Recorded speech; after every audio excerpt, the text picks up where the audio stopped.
Hey guys, Musa here, and today I'm bringing you my recap of Sunday's game between the Seattle Seahawks and the New York Giants. Now, without further ado, let's get started. Now, starting with the Seahawks injury report, we got linebacker Uchenna Nwosu, who left the game at halftime with a thigh injury. We got cornerback Tariq Woolen, ankle injury, was in and out throughout the game, and linebacker Derek Hall with a foot injury, and he was questionable to return in the fourth quarter. Now, when it comes down to it, the Seattle Seahawks losing Nwosu and Hall is a very bad thing for the Seahawks. They are the two best pass rushers on Seattle's team, and then you get Boye Mafe mixed in there. You got three amazing pass rushers. Without them, you got Daniel Jones just lighting it up. You got running backs getting past the line. And honestly, without them is the main reason why the pass rush did not get to Daniel Jones as much as they would have loved. And then when we go to cornerback Tariq Woolen, he was in and out of the game. He still had a very good game, if I'm not mistaken. But even so, he could have done better if he was in the game 100% of the time. Obviously, maybe take a break or two and maybe something like that. Maybe go to the nickel position. Maybe do something else. I don't know. But the point is, without Tariq Woolen covering Darius Slayton, we got a problem there. And maybe Devin Witherspoon or Trey Brown. But in the end, these three defensive players, even though Seattle was losing, there's no doubt in my mind, Seattle lost and New York got it. But losing this did not help the Seattle Seahawks whatsoever. Now, moving on to the Seattle Seahawks passing game, we've got, honestly, Geno Smith did a very decent job. 40 passes for 28 completions, 231 yards, one touchdown, no picks, only sacked 7 times, which honestly was way too many, and loss of 53 yards in those sacks, having a 92.81 QBR. I'm going to just say this, Seattle, you honestly have a decent quarterback that can get you the wins, can get you in the game. It wasn't, obviously today was not his Geno Smith's day, but it still is a thing we should look at because in the end, Geno Smith went from being this trash New York Jet quarterback all the way up to going to be the backup to Russell Wilson and then taking over for Russell Wilson when he left for Denver. And look what happened now. He brought Seattle to winning seasons. Now, when it comes down to it, that doesn't mean Geno Smith is the future. But just because he's not the future does not mean that he's not good.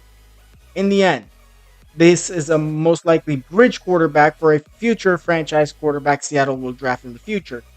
But in the end, a very decent game for Geno Smith, but just not good enough. Now, when it comes to the run game, honestly, we were just terrible.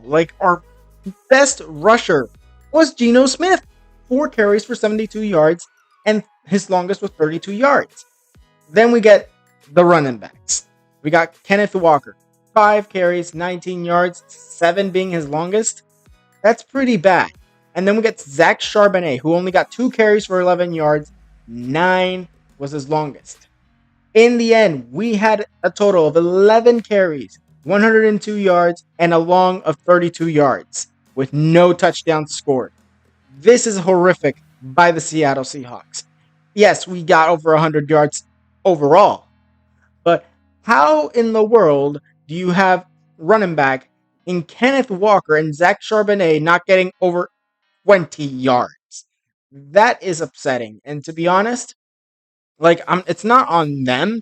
Realistically, the offensive line is also to blame for this, as the holes are opened up by the offensive line. They need to start blocking more. And honestly, the injuries on the offensive line may be the reason why they're not performing as well, but still, next man up. And the Seahawk run game needs to improve. I mean, look at how bad the Seahawks were in this game compared to last week against Detroit where we lost. We lost, but Kenneth Walker ran for a buttload of yards and 3 touchdowns. Comparing last week to this week, the Seahawk run game is just horrific. Then we move on to the receiving game where Tyler Lockett had 6 targets for 4 receptions, 75 yards, no touchdowns, and he had the longest reception for 33 yards. Then we get Kenneth Walker with 8 targets, 7 receptions, and 57 yards. Then DK Metcalf with 7 targets and 4 receptions for 55 yards and no touchdowns. 7 targets and 4 receptions for Jackson Smith-Njigba with 31 yards and a touchdown on the day. Then we get Noah Fant with 3 targets, all completed, and 24 yards, no touchdowns. Zach Charbonnet, we got 5 targets for 3 receptions, 19 yards, no touchdowns. Then we get AJ Barner, 1 target, 1 reception, 13 yards. Same goes for Pharaoh Brown, but he got 7, and same goes for Jake Bobo, who only got 3 yards. In the end, Seattle had 28 receptions, 248 receiving yards, an average of 10.1 per game, and then we get 1 touchdown, obviously, and the longest being 33 yards from Tyler Lockett and 39 targets. In the end, this is a very good game for the receiving game for the Seattle Seahawks, because in the end, Geno Smith, very good. Tyler Lockett, DK Metcalf, Jackson Smith-Njigba, Noah Fant, always in the top 4. But no, today we had the running back, Kenneth Walker, which is not bad at all. He had the number 2 spot on the Seattle Seahawks receiving game yesterday. And honestly, very good on him. He's very good in the pass game. He's very good in the run game. Obviously not in this game. He wasn't that good in the run game, but he was very good in the pass game for a running back. In the end, Seattle did not do good enough. And that was mostly due to the run game being just horrific. Otherwise, the Seattle Seahawks did a very good job offensively. The only problems was really the offensive line and the run game of the Seattle Seahawks. Now on to the defense of the Seattle Seahawks, starting with Jerome Baker as our best defender of the day with 14 tackles, 8 solo tackles, and a sack on the day. Julian Love with 10 tackles, 6 of them solo. And then we get 9 tackles or 7 solo tackles for Trey Brown. Then Terrell Dotson with 9 tackles and 3 solo tackles. He also got a sack and 1 tackle for a loss. Then we get Devin Witherspoon with 7 tackles, 5 of them solo. And then Derek Hall with 6 tackles, 4 of them solo. And he also got a sack and a tackle for a loss. Then we got Rayshawn Jenkins, who got 5 tackles, 3 solo, and he also recovered a fumble during the game. Then Draymond Jones with 5 tackles, 3 solo, and Tariq Woolen, he got 4 tackles, 2 solo. Then we get Nwosu with 3 tackles and 2 solo. Then we get Jerron Reed with 2 tackles and 1 solo tackle. Same goes for Kobe Bryant. And then basically everyone else, Jonathan Hankins, Leonard Williams, Brady Russell, Jake Bobo, Rake Thomas, and Kenneth Walker all got 1 tackle, 1 solo tackle, while Pharaoh Brown and Amaya Pritchett both got 1 tackle. And then in the end, we got 84 tackles, 51 solo tackles, 3 sacks, and 2 tackles for losses, along with 1 pass defended, 5 QB hits, and 1 touchdown. Like, really? Really? This is how we're going. This is how we're doing defensively. How are we sacking Daniel Jones only 3 times in this game? How? How is that a possibility? I'd honestly like to know this. Because how is it true that Daniel Jones only got sacked 3 times compared to Geno's 7? And that is a horrific reason why the Seattle Seahawks failed. And honestly, well deserved for the New York Giants. Now on to the New York Giants passing game. And we got Daniel Jones throwing 34 passes for 23 completions, 245 yards, 2 touchdowns, no picks, 3 sacks, only losing 12 yards in total, and a QBR of 108.08. In the end, when it comes down to this, the New York Giants, they had a very good game, to be honest. 3 sacks on Daniel Jones. I've already said this in the Seahawks one. How in the world are you only sacking Daniel Jones for three times during this game? That is horrific on the Seahawks defense. Very good pass defense from the New York Giants. And then we get Daniel Jones just throwing for 245 yards on the day and 2 touchdowns and no picks. Danny Dimes. This is Danny Dimes. This is what the New York Giants love seeing. And honestly, kudos to the New York Giants. They got the win, and they got the win by handing Seattle the biggest L of their honestly our lifetimes when it comes to facing off against Daniel Jones. Because to be honest, when we face off against Daniel Jones, we usually just blow him out. This game was definitely 100% in favor of the New York Giants. Meanwhile, in the run game, we got Ron Tracy, who comes in for the injured Devin Singletary, getting the best game of his life with 18 carries, 229 yards, and no touchdowns on the day, 27 being his longest run. And then Daniel Jones, 11 carries for 38 yards and 11 being his longest, along with Wan'Dale Robinson with 1 carry for 4 yards, and then 4 carries for 4 yards, his longest being 2 for Eric Ray. How in the world do you let Daniel Jones run for 38 yards? I mean, I know he's fast, but a bit. But he's still a pocket passer mostly. So how in the world do the Seattle Seahawks allow this quarterback to run for 38 yards? It's one thing for Tracy, a running back, and a very good one at that. I did not expect him to go up for 129 yards. Honestly, kudos to Tracy. He did what he needed to do, and that's how the New York Football Giants got the win. Because honestly, both Daniel Jones and Tracy were honestly very, very, very good during this entire matchup. Now, into the receiving game, we got Darius Slayton with 11 targets, 8 receptions, 122 yards, and 1 touchdown.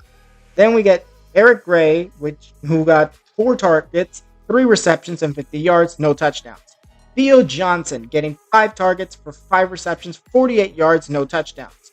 Then 9 targets, 6 receptions, 36 yards, and a touchdown from Wan'Dale Robinson, and 2 targets and 1 reception for 1 yard for the running back Tyron Tracy Jr.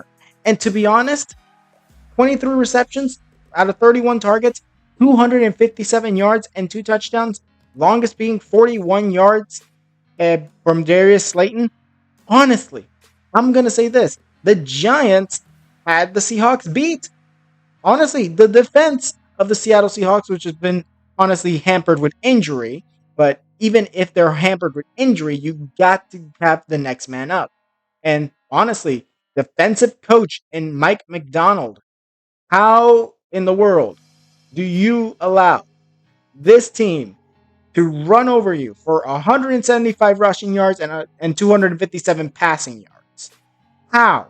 Sorry, receiving yards. And, well, technically it's the same thing. But point is, how in the world did you allow this? How? Because I don't know. I honestly do not know. The New York Giants, kudos to you guys. You guys got the game, and you whipped Seattle's butts handily, especially with that blocked kick, and which I believe was taken back for a touchdown, if I'm not mistaken. Honestly, Seattle was terrible, while the New York Giants came up clutch. Now, on to the New York Giants defense. We got 9 tackles, 7 solo tackles, and a tackle for loss for Tyler Nubin. Dame Belton getting 6 tackles, 3 of them being solo tackles. Deontay Banks, 6 tackles, 2 solo tackles.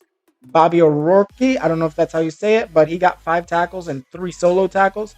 We got 4 tackles all by himself, Jason Pinnock. Then Micah McFadden with 4 tackles and 3 solo tackles. The same goes for Cordell Flott. And Dexter Lawrence getting 4 tackles, 2 solo tackles, 3 sacks, and 2 tackles for losses. Then we get Drew Phillips with 1 tackle and 1 tackle for loss. Then Raheem Nunez Roches with 3 tackles, 2 for loss, and half a sack on that one. DJ Davidson getting 2 tackles, 2 solo tackles, 2 sacks, and 2 tackle for losses. Then Adoree Jackson, 2 tackles, 2 solo tackles. Then we get on to Brian Burns, who got 2 tackles, 1 solo tackle, 1 sack, and 1 tackle for loss. Nick McLeod getting 2 tackles and 1 tackle for loss. And then Kayvon Thibodeau getting 2 tackles, 1 solo tackle, and half a sack. And then we get Casey Creatier Ty Summers, Matthew Adams, Patrick Johnson, and AZ Ojulari, all with 1 tackle and 1 solo tackle. And then we get the 1 tackle for Isaiah Simmons. In the end, when it comes down to it, the New York Giants had 65 tackles, 42 solo tackles, 7 sacks, and 6 tackles for losses, along with 7 passes defended, 10 QB hits, and 1 TD. When it comes down to it, also, I forgot also to say that there was actually a fumble recovery by both Andrew Thomas, mostly I think it was it was actually Daniel Jones fumbling the ball. But we also got Tyler Nubin getting one as well. He got one recovered as well, recovering a fumble from the Seattle Seahawks. And then we move on to what the Seahawks offense honestly could have done better. The run game. And because these guys they got 6 tackles for losses and 7 sacks. That is insane. And honestly, well done, New York. You actually managed to stop Seattle's run game. And that's what you needed to do. And guess what? You've done that, and now you're good to go. You're going on next week and probably going to lose, but still, kudos on your win yesterday against the Seattle Seahawks. Now, moving on to the conclusion of this, and we got the Seattle Seahawks needing to improve on offense and on defense, to be honest. Both sides, run game and the defense, need to improve. We need to get back our injured players on defense. We can't allow more of this. We got San Francisco next week, and I know they lost against Arizona, but still, that is going to be a tough game. Brock Purdy is still on that team. You got George Kittle as well, Deebo Samuels, Brandon Ayuk. You got a potential return of Christian McCaffrey, but I don't think so because of what comes out of his injury. But still, 2 good running backs behind him. We have to get better on defense because otherwise we're going to be blown out by San Francisco on Thursday night. And when it comes down to it, I'd rather see my Seattle Seahawks be victorious against our division rival, San Francisco 49ers. So please, Seattle, get it together. Now, that was it for this video. Tell me what you guys think in the comments below. Tweet me any video ideas. Also, tell me down in the comments below, who do you think will win next week? San Francisco or Seattle? Tell me down in the comments below. Now, like this video if you liked it, subscribe, and hit the notification if you want more videos. And I'll see you guys next time.